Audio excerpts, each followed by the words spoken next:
Hey everybody, I am back again with another video review.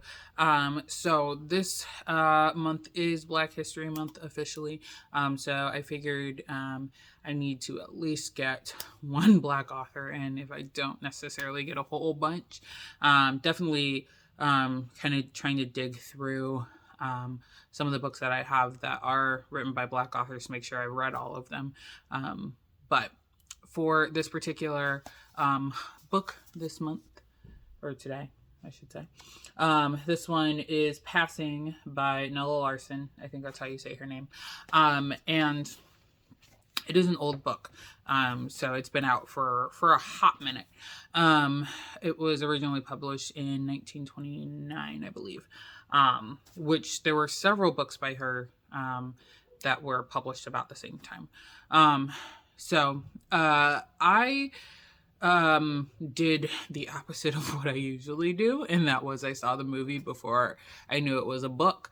And so the movie came out end of last year, close to the end of last year, and has Tessa Thompson and Ruth Negga in it, and it was a very interesting film, and I didn't get it. Like, I did not understand the movie at all. And I talked with somebody else about it, about the story, and they had read the book, so they're like, it makes more sense if you read the book.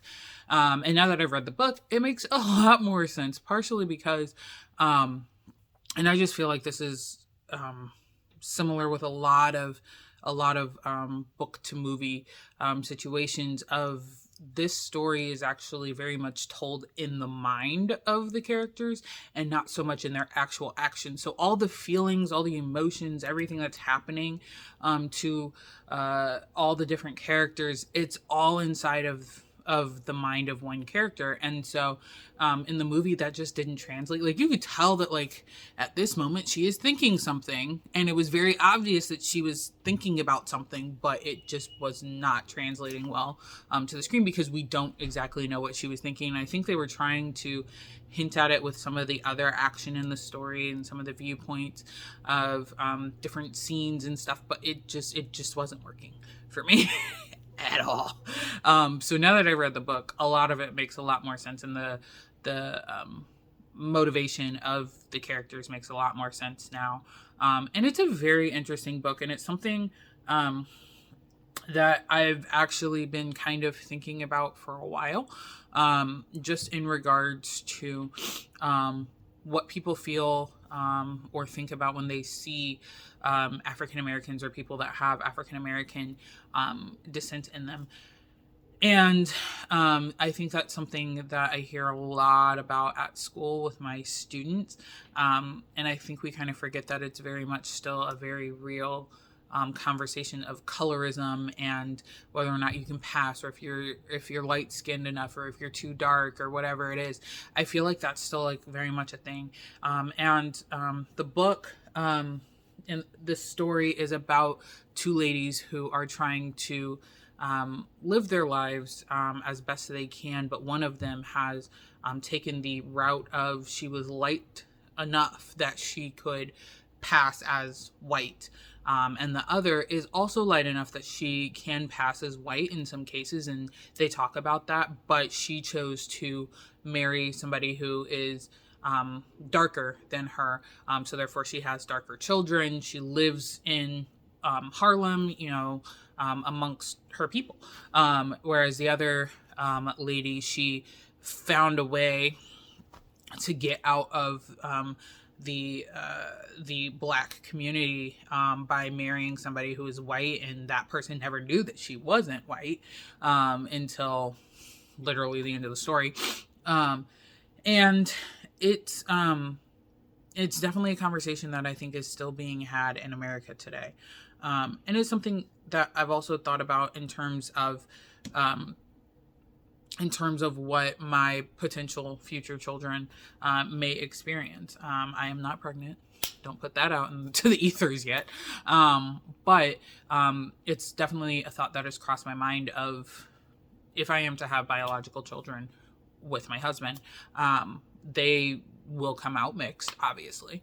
And what life will be like for them. Are they going to have a lot of these challenges of, do I pass as white, or do I fall into the black side of my heritage? How does everybody else view me? Which, as we know, America is completely sight-minded. So everything that people see is, how people respond. And those are conversations that I'm going to have with my children. And I feel like this story, even though it was written in the 1920s, I feel like it's still very much an important story to the community. And I was looking up some other things by Nella Larsen, and a lot of her stuff centers on that whole that line between black and white, and how people were trying to figure that out and trying to figure out how to live and what to do with their lives if they are living on that line of color. So I'm really interested in reading some of her other things because she's got quite a few that are out there. So I'm going to be adding those to my list. But overall, I give this book probably a 4 out of 5. I think part of it is just that it's older. So some things I felt like were a little bit wordy. And even still, it's a very short book. It was only 120 pages and not even a full 120. So it's a very, very short book, very, very quick read. And I really did like it. There are times where reading older writing just really gets to me if it doesn't flow just right.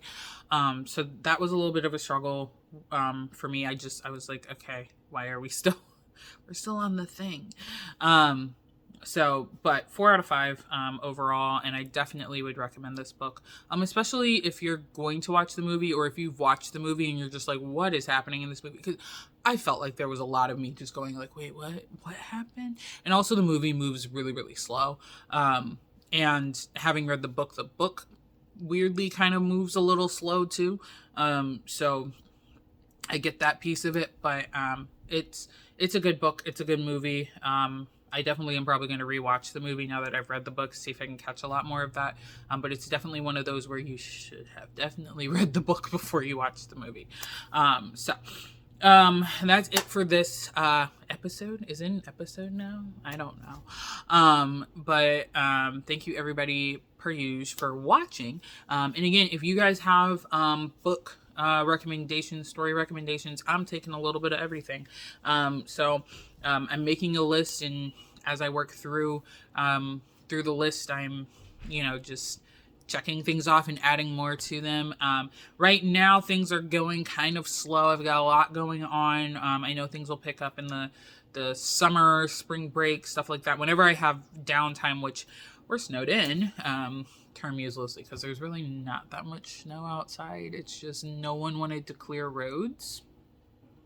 So since I was home, I was able to whip through this book over the last 3 days. But I know that as we get into spring and as I get into the summer, I'll have a lot more time to be reading and to get through things, and hopefully I'll finish the other book that I started before the last video. I'm still reading it. I'm like on page 70. It's killing me. But drop your recommendations for books. I'm looking for a little bit everything, like I said. And also, as always, please make comments. I'm loving a lot of the comments that I do see. Not that there are a whole lot of comments, but I'm loving a lot of the comments that I do see from people.